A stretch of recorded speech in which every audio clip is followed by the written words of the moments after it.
Imagine a boy alone under the blazing sun. The sand is so hot it burns his feet. His lips are cracked, his throat a furnace. Around him stretches a desert that knows no mercy. He has no bread, no water, no future. His own mother stands a few paces away, unable to bear watching him die. This boy was rejected by his family, cast out by the very promise that once gave his father hope, forgotten by the man who once held him in his arms, left to die under a sky that seemed silent. But then, something cuts through the silence. A voice, not his mother's, not his father's, a voice from heaven. It says simply, "God has heard the boy."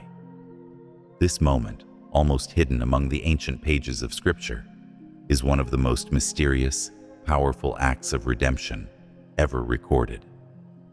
How could a despised son become the father of princes? Why do prophets mention his name centuries later? And what does Ishmael still mean for those today who live in the shadows, feeling overlooked, unclaimed, unloved? This is not just the story of a survivor. This is the portrait of all who have ever been rejected, yet heard by God. A story with a secret so deep, it echoes still today across the sands of the East. You are about to discover why Ishmael was never just a side character in someone else's story. Stay with us, comment 777, because by the end, you may see your own life written in the dust beside his. Let's dive in. The story of Ishmael. A barren plain stretches between Canaan and Egypt, shimmering under merciless heat. A woman walks alone. She is pregnant, her steps heavy, her breath shallow. The silence around her feels almost alive, pressing in from all sides. But someone hears her. Long before he ever drew breath, before his tiny eyes opened to meet a world that would be harsh, the boy already had a name. Not chosen by Abraham, not whispered by Hagar. This name came from the mouth of an angel, straight from heaven itself. A name that was both a promise and a weight. Ishmael, God has heard. It was not given out of joy. It was given in answer to tears, a response to a mother's despair. But Ishmael's birth was only the beginning of his suffering. He was the son of Abraham, yes, but through Hagar, an Egyptian servant. Sarah, Abraham's true wife, had no children. In her desperation to see God's promise fulfilled, she gave her servant to her husband. Hagar became pregnant, and what started as a solution quickly rotted into jealousy. The bitterness between the two women grew sharp. Pregnant and mistreated, Hagar fled into the wilderness, alone, exhausted, collapsing into the dust. There, an angel of the Lord found her. He said, "Behold, you are pregnant and shall bear a son. You shall call his name Ishmael, because the Lord has heard your affliction." That's Genesis 16:11. But the angel's words didn't end there. He spoke of what Ishmael would become. He shall be a wild donkey of a man, his hand against everyone, and everyone's hand against him. Genesis 16:12. Not a boy destined for soft halls, but for rough winds. Not a child of palaces, but of wide-open, unforgiving spaces. For the first time, Hagar realized someone, better yet God himself, had seen her pain. Overcome, she declared, "You are the God who sees me." Genesis 16:13. The well there was named Beer Lahai Roy, the well of the living one who sees me, a sacred marker that the invisible had become undeniable. Hagar returned to Abraham's tents, returned to Sarah. But she was no longer just a servant. In her womb, she carried a living promise. And when Ishmael was finally born, Abraham cradled him tenderly, whispering the name that had fallen from heaven's lips. He loved him, raised him with a father's delight. But a father's love could not shield Ishmael from the storm brewing under those tents. Ishmael grew among shepherds, learning to track footprints in shifting sands, to read the wind's stories, to keep the hush of the night sacred. He was not like the polished sons of princes. He was a boy of dust and sun, his skin bronzed by endless days outside, his smile innocent, yet somehow carrying the ache of a divided home. Even Sarah, in her smiles, betrayed a tension that only deepened over time. Decades would pass. Ishmael would grow into a young man, strong and watchful. Eventually, he would have 12 sons, 12 princes whose names are etched in Genesis 25:13 through 16. Nebaioth, Kedar, Adbeel, Mibsam, Mishma, Dumah, Massa, Hadad, Tema, Jetur, Naphish, and Kedemah. They would spread like roots through the desert, commanding trade routes without building fortresses. But before nations came survival, before princes came exile. Long before Christ would be born in Bethlehem, Ishmael was carving paths across these same lands, a patriarch before the word even existed, a man of dust and sword, learning early that even survivors bear scars that time does not heal. The tension under Abraham's roof grew unbearable. Hagar moved quietly, her steps deliberate, her eyes always tracking. Ishmael laughed among the flocks, chasing lambs, climbing rocks, oblivious to the heavy gazes. Sarah's eyes followed him, cold and searching. He was Abraham's firstborn, and that truth twisted like a thorn in her heart. One afternoon, as the sun slid behind dunes, Ishmael picked wildflowers. His small hands held them out to Sarah, eyes bright with boyish pride. But she only looked down at him, at the flowers, and back to his face with a blank chill. "Go play with your mother," she said, turning away. From a distance, Hagar watched, her heart nodding, not for herself, but for him. For the son she knew would always belong to Abraham's blood, but never to Sarah's promise. As the years wore on, Sarah's pain turned to a silent war. Meals were punctuated by slammed dishes, by glances that sliced sharper than any blade. Compliments she paid freely to other children never touched Ishmael's ears. Abraham saw it all, loved Sarah deeply, but also loved Ishmael, his son, flesh of his flesh, the boy God had promised to bless. He walked in painful silence, caught between two halves of his heart. Ishmael ran on, unaware of the cracks underfoot. Innocent laughter, reckless sprints between tents, chasing the shadows of goats. Nights came when Sarah lay awake, staring at the tent's dark fabric above her, listening to his footsteps outside, and wondered bitterly, why did the servant's womb open first? Why did God let this child come before mine? It was a question that festered, until one day, strangers appeared on the plains of Mamre.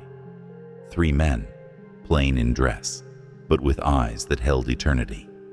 Abraham ran to meet them, offered water, bread, a feast, and as they ate, one spoke words that froze Sarah where she hid behind the tent flap. "At this time next year, Sarah your wife shall have a son." Genesis 18:10. She laughed, a strangled, joyless sound, twisted by years of waiting. "After I am worn out, and my Lord is old, shall I have pleasure?" she whispered. But the visitor heard. Why did Sarah laugh? Is anything too hard for the Lord? Genesis 18:13-14. Sarah denied it, but the truth clung like dew. In the silence that followed, Abraham held his breath. Sarah dared not hope, yet soon found her body changing, appetite returning, sleep deepening. And then one night she felt it, life fluttering inside her. Her hands flew to her belly. The promise had come. Months passed in a fragile dance between faith and fear. When at last Sarah bore Isaac, the camp erupted in joy. Abraham cradled the boy, named him Laughter. Sarah's voice cracked with happy tears. God has brought me laughter, and all who hear will laugh with me. Genesis 21:6. But not all laughter is welcome. Not all eyes shone with pure delight. From a distance, Hagar watched. Ishmael, now a teen, lingered on the edges, curious but unsure. The love that once enveloped him alone was now divided. During a feast celebrating Isaac's weaning, Ishmael was caught laughing, maybe teasing, maybe just the careless mirth of youth. To Sarah, it was the last straw. She turned to Abraham, her voice steel. "Cast out this slave woman with her son, for the son of this slave shall not inherit with my son, Isaac." Genesis 21:10. Abraham's heart cracked. This was his firstborn, the boy he taught to walk, to hunt, to count the stars. That night he could not sleep, pacing under a sky that had once whispered promises. Then God spoke, "Do not be displeased because of the boy and because of your slave woman. Whatever Sarah says to you, do it. For through Isaac shall your offspring be named. But I will make a nation of the son of the slave woman also, because he is your offspring." Genesis 21:12-13. At dawn, Abraham brought Hagar bread, a skin of water, and eyes so full of sorrow they could not look directly at her. He placed a hand on Ishmael's shoulder, attempted a smile, failed. No farewell was spoken, just the soft thump of leather, the rustle of cloth, and then footsteps, away from home, toward the unknown. The desert was not kind that morning. It greeted them with winds sharp as knives, and a sun that climbed too quickly, burning their backs before the dew had even finished evaporating. Hagar walked with heavy steps, the water skin knocking lightly against her side, each swing a cruel reminder of its meager contents. Ishmael trudged beside her, still trying to understand why his father did not come after them, why Abraham's eyes looked so haunted, why he was no longer allowed to run laughing through the tents that had been his whole world. Behind them, the camp of Abraham shrank into distant specks. Ishmael glanced back again and again, his gaze lingering on what was no longer his. Soon, even the faint silhouettes of the tents disappeared, swallowed by rippling heat. They were alone. Hours bled together. The water was rationed sip by sip. The bread crumbled slowly in dry mouths. The horizon mocked them, always promising something just beyond reach. A tree, a ridge, a shadow that might hold a spring. Each time it was nothing more than mirage. Eventually, Hagar felt the last drop leave the water skin. She turned it upside down, shook it desperately, as if by sheer will she could conjure one final drop. Nothing. Ishmael's breathing grew shallow. His steps faltered, eyes losing focus. He said nothing, didn't complain. That silence tore at Hagar more than if he had screamed. Finally, he collapsed. Hagar caught him, eased him down under the thin shade of a brittle bush. His lips were dry cracks. His chest moved so faintly, she feared each breath might be the last. Her own heart pounded with terror. Unable to watch, she staggered a few paces away, sat down with her back to her son, buried her face in her arms, and wept, the deep, soul-wrenching sobs of a mother preparing to lose everything. "Let me not look on the death of the child," she choked out. Genesis 21:16. That was all she could say.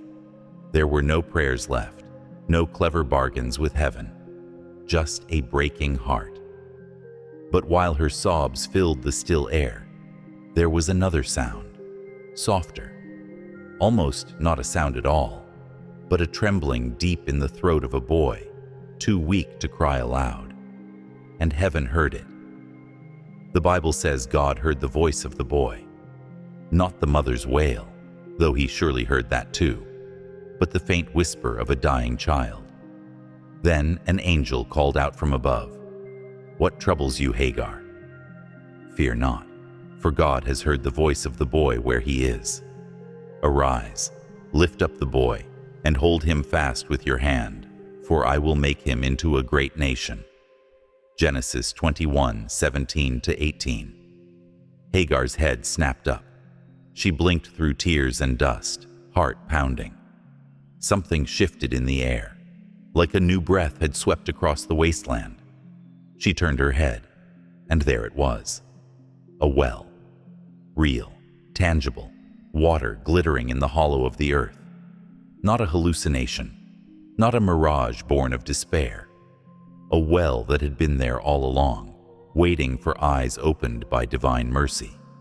She ran. Her feet forgot their pain. Her hands trembled as they filled the skin, splashed water on Ishmael's cracked lips, his sunburned forehead. Slowly, his chest began to rise deeper, fuller. His eyes fluttered open. Life returned. Hagar wept again, but this time her tears fell with relief. She looked at the well, then back at her son, and whispered, "You are the God who sees me. And now, I know, you are also the God who hears me." From that day on, Ishmael stood not by the strength of men, but by the intervention of God. The desert did not change. It remained harsh, the sun still cruel, the nights still bit with cold. But they were not alone anymore. A promise walked beside them, invisible but undeniable. Hagar decided never again to live by what others dictated. She pitched her tent far from Abraham's household, in a place no one would call her servant or her son illegitimate. There, amid rocks and thorns, Ishmael grew. His boyhood was not one of silk or scrolls. The wind was his tutor, the barren expanse his textbook. Hunger taught him more than any elder could. His muscles formed not by games, but by hauling water, chasing game, running under skies so wide they swallowed every echo of complaint. His first bow was rough, its string twisted from fibers he tore with bleeding fingers. Day after day he practiced. Each missed shot stung more than the cuts on his hands, until at last the arrow flew true, striking a distant rock with a sharp clap. Ishmael laughed, a wild, unrestrained sound that startled birds from thorny trees. Hagar watched silently, pride swelling in her tired heart. She knew the desert was shaping him in ways no palace could. It was teaching him to endure. At night they lay close together for warmth. Sometimes Ishmael stared at the stars long after his mother slept, eyes searching as though hoping to find his father's gaze there among the constellations. He never spoke of Abraham, but in the way he studied the sky, you could see the question that never left his heart. Why?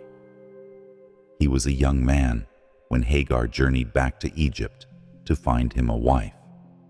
She chose a woman who would understand the silence of the dunes, who would know how to speak through shared looks rather than wasted words. Their marriage was simple, no lavish feast, no throngs of guests, just a fire, bread passed from hand to hand, eyes meeting across the flames, and then two lives bound together under the endless heavens. Ishmael's tent was his own now, his steps firmer, voice deeper, shadow broader. But inside, a restless ache still lingered. The desert was his realm, yet something in him longed for solid ground, maybe for the whisper of a father's blessing that had never fully come, maybe just for the peace of knowing why things had unfolded as they did. Time is not measured in deserts by clocks or bells. It's counted in how sandals wear down, how deep the lines etch into a face. Every new wrinkle, a chapter, every missing tooth, a lesson, every scar, a story the wind itself recorded without needing parchment. Ishmael was a man full grown by the time his sons began to circle him like young eagles. Hagar, her hair now dusted with white, watched with content eyes. She didn't say much. She didn't need to. The way she shaped the bread, adjusted tent ropes, poured water. It was all a quiet reverence for the long journey they had survived. Soon, Ishmael's family was no longer just a cluster of tents, but the seed of a people. 12 sons were born to him, each carrying the fierce spark of the exile in their veins. Nebaioth, steady and wise. Kedar, a warrior's heart beating under calm eyes. Adbeel, a man of quiet prayer who remembered stories. Mibsam and Mishma, brothers who mastered hidden trails others feared. Dumah and Massa, who forged alliances that brought peace. Hadad, quick to rise but just as quick to defend. Tema, who built councils of elders among rugged men. Jetur, Naphish, and Kedemah, who ventured farthest, pushing the reach of their tribe beyond even the horizon Ishmael could see. They inherited no palaces, wore no crowns, sat on no gilded thrones, but they commanded respect across the shifting sands.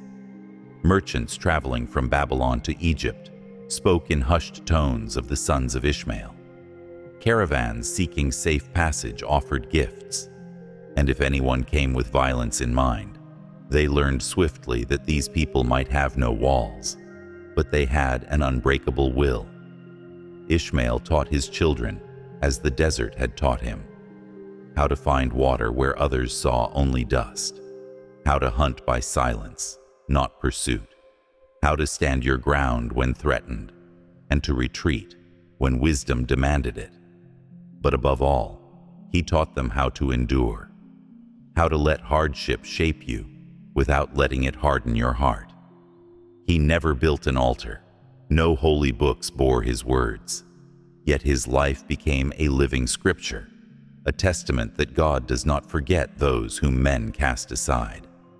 Ishmael's tribe grew like seeds scattered by the wind. They did not rise all at once into a mighty nation. Instead, they spread gradually, tent by tent, child by child, herd by herd, over the wide spaces no king sought to claim.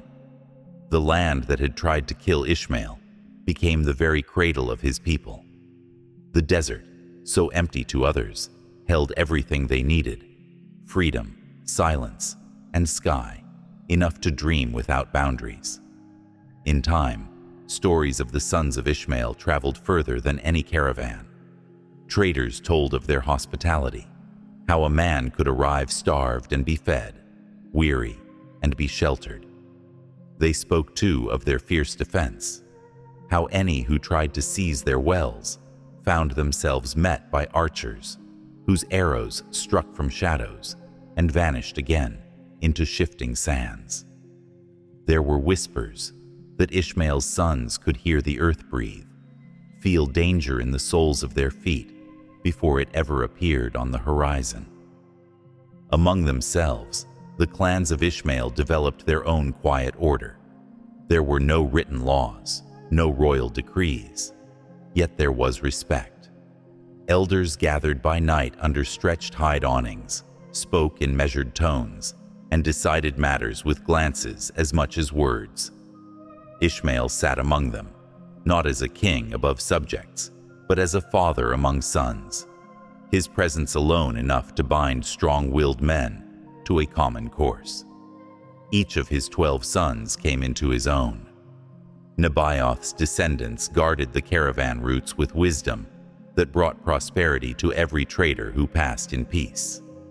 Kedar's warriors became so renowned that even distant kings measured their words before threatening his tents. The families of Adbeel, Mibsam, and Mishma kept alive the oldest stories, passing down every detail of how a mother wept in the desert until God opened her eyes.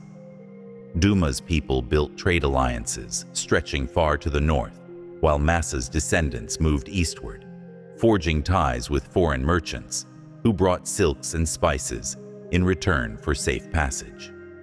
Hadad's line was known for sudden, sweeping decisions, sometimes reckless, often brilliant, that expanded their influence in unpredictable bursts.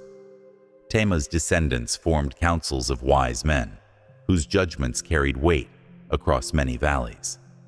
Jetur, Naphish, and Kedemah pushed ever outward, driving herds into unclaimed places until their fires dotted lands no map yet described.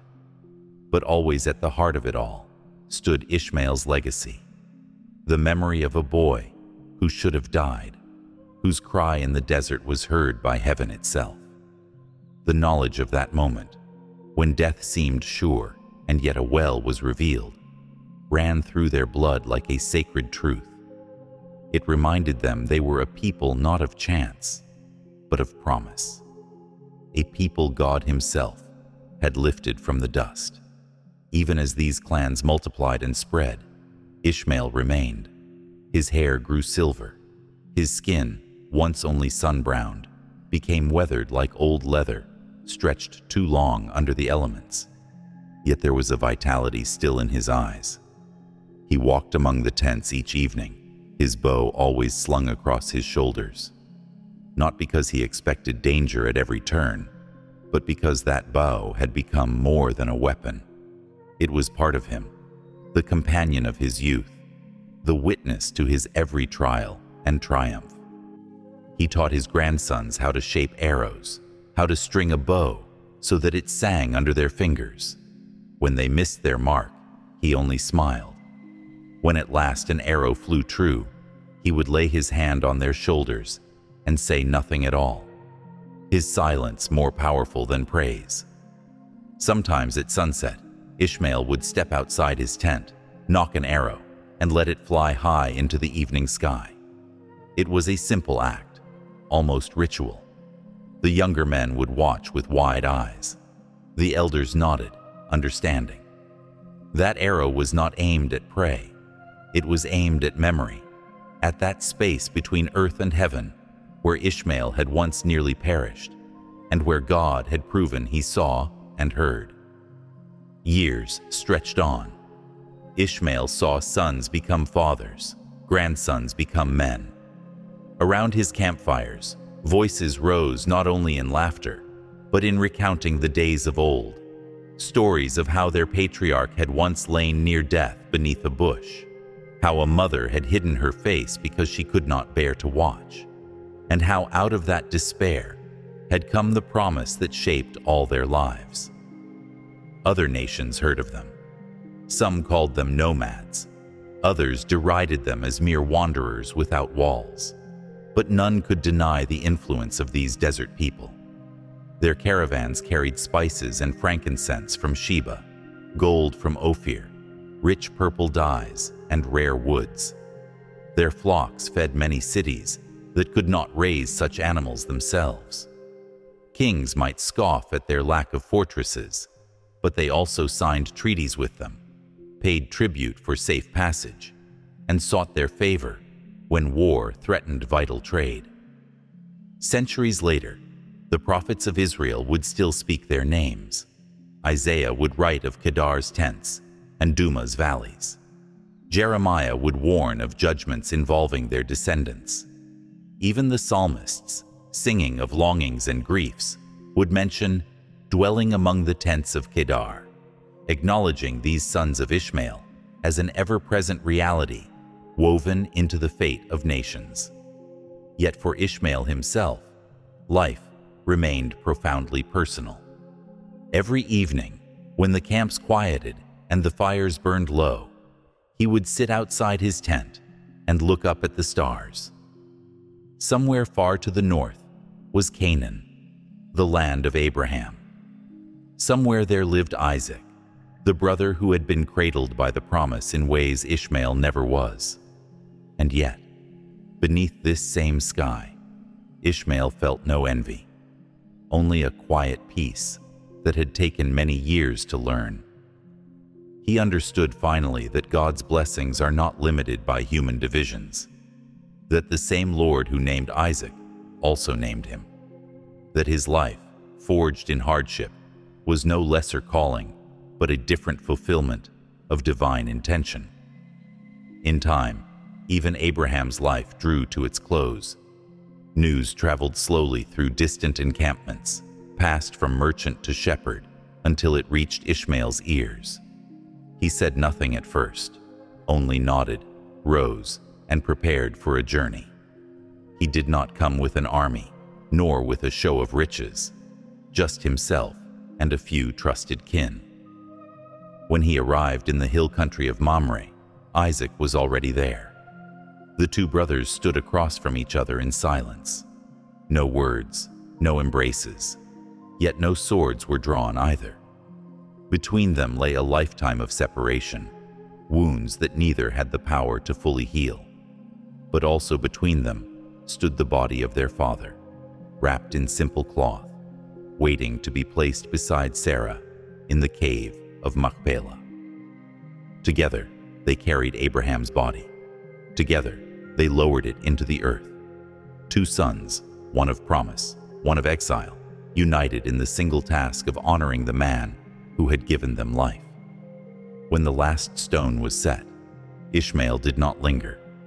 He inclined his head to Isaac in a gesture neither quite peace nor quite farewell, then turned and left. They never met again. Ishmael returned to his desert, to his people, to the wide spaces that had become his inheritance. He continued to lead until his hair turned wholly white and his hands could no longer string the bow. Then he passed the same way he had lived, not amid palace walls or royal processions, but surrounded by his tents, with the scent of sheep and warm sand in the air, and the laughter of great-grandchildren close by. And when Ishmael died, the desert did not weep.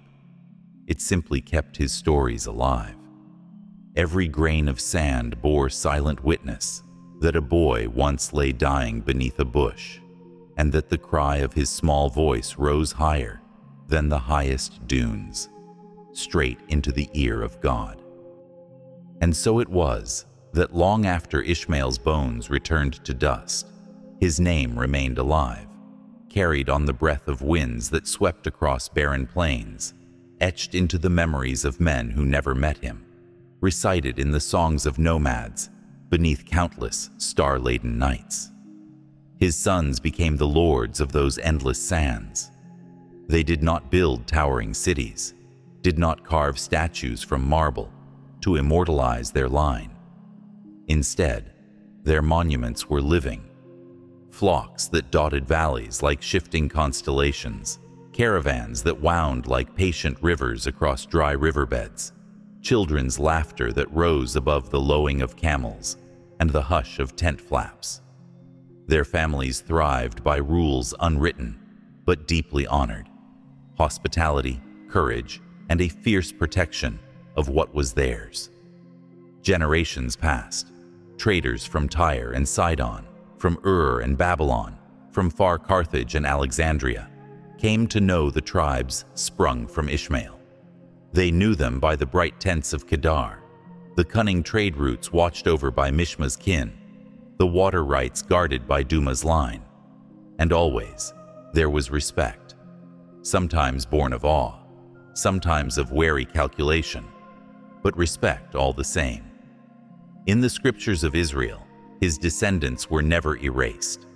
The prophets did not merely tolerate the memory of Ishmael.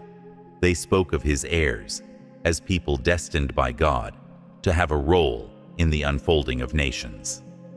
Isaiah wrote of the flocks of Kedar being gathered, their rams offered upon altars that would bring glory to the house of God. Jeremiah spoke the names of Duma, Tema, and other Ishmaelite clans, with the gravity given to peoples whose choices could sway history. Centuries after the burial at Machpelah, even as empires rose and fell, as Rome spread iron roads across continents, and the mighty armies of Persia thundered through valleys, the sons of Ishmael endured. They did not forge crowns, but they carried something older than monarchy, a promise breathed over a dying boy by the mouth of God himself. Among them, new stories grew, of elders who guided by memory more than law, of young men who could track a stray goat across miles of stone, of mothers who taught their daughters to listen for changes in the wind's song, of small fires that lit up the darkness, one after another, until from high places it looked as if the desert itself had become a tapestry of stars fallen to earth. The world often overlooks such lives. Great kings have scribes to record their deeds. Generals have monuments to their victories. But who carves statues for the mother who lifts her son's face from death's edge? Who inscribes the tears of a boy who finds there is yet water for him in the wilderness? Yet heaven keeps such records. The same voice that spoke to Abraham under oaks, that later thundered from Sinai, once stooped low enough to hear the thin, fading breath of Ishmael. The same God who later delivered Israel from Egypt did not hesitate to comfort an Egyptian servant and her child. The same Lord who promised kings and priests through Isaac also promised tribes and princes through the child cast out. Mark 10 verse 31 says, "But many that are first shall be last, and the last first." In Ishmael's story, we see that truth woven like thread through rough cloth. For who could be more last, more outside the circle of promise, than a boy left to die beneath a bush?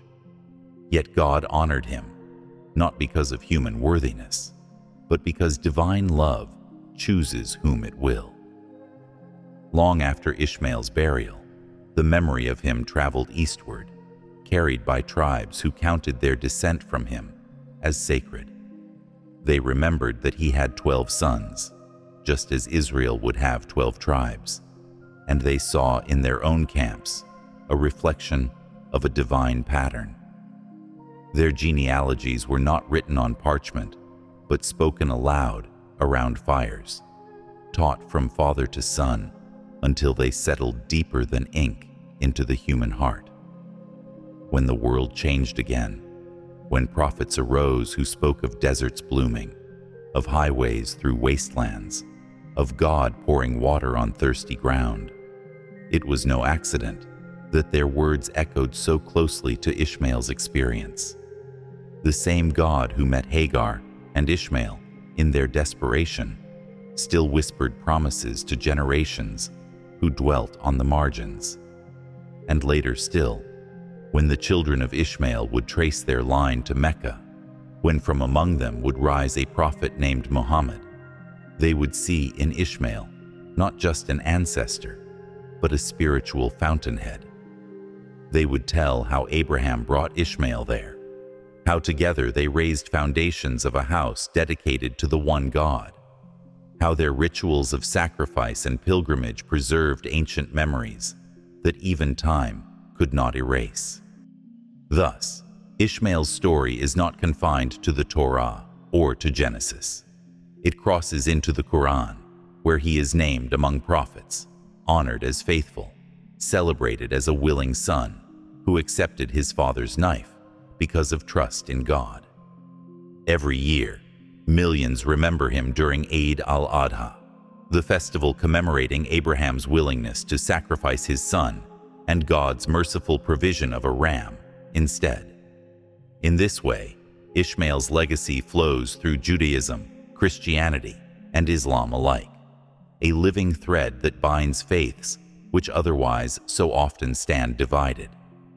But more than a historical figure, Ishmael stands for all who have ever felt abandoned, all who have watched doors close that should have opened, all who have stood on thresholds only to be pushed back, all who have been told by the world, "There is no inheritance here for you." To them, Ishmael's cry from the desert rises like a distant echo that becomes a rallying call. God hears, God sees, God responds. You may not be called to sit on thrones or write decrees that change nations. You may never have lands passed down with your name engraved on cornerstones, but your story is not overlooked in heaven. 1 Samuel 2 verse 8 says, "He raises up the poor from the dust. He lifts the needy from the ash heap to make them sit with princes and inherit a seat of honor." Ishmael did not grow to rule over Canaan's vineyards, but he became the father of princes who ruled over themselves, whose banners waved freely in winds no fortress could withstand. Imagine that. A boy who once lay dying under a thorn bush, who might have left nothing behind but bones lost in drifting sand, instead became the root of peoples who carried his name from the Red Sea to the Euphrates, who built no towers, but raised families stronger than stone, who learned that even rejection can be a kind of divine appointment. Today, when the hot winds move across the Arabian Peninsula, they stir memories deeper than ruins. They pass over ancient campsites where once Ishmael's grandchildren gathered. They sweep through wadis where flocks still come to drink. They rustle tent flaps where mothers hush babies with songs older than writing. And somewhere in that whisper, if you listen closely, is the assurance that God does not discard what men set aside. You who watch this now, who maybe feel the world has pushed you into a wilderness, know that your story is not forgotten. The God who heard Ishmael hears you still. The same eyes that opened Hagar's to a hidden well see paths and springs in your life that you cannot yet perceive. So walk on, even if your feet bleed on hot stones, even if the journey seems endless. For the desert that seeks to break you may become the very place where God reveals a secret well, a promise you never knew waited under your suffering. And one day you too may look back and say, "Here, in this hard place, I found that God sees me. Here, in this loneliness, I discovered He hears me." And when your story is finally told, it may echo with a beauty the world's powerful will envy.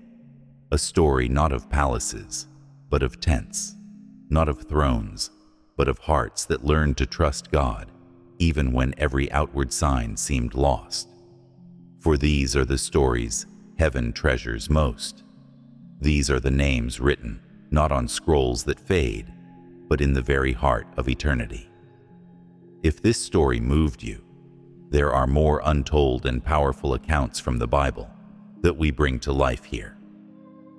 Click on one of the videos appearing now to dive deeper into God's incredible works through the most unlikely people. Don't forget to subscribe, leave a like, comment 777 if you haven't already, and share this with someone who needs to remember they are not forgotten. May God's promise rest upon you, just as it did upon Ishmael, the boy the world abandoned. But heaven did not.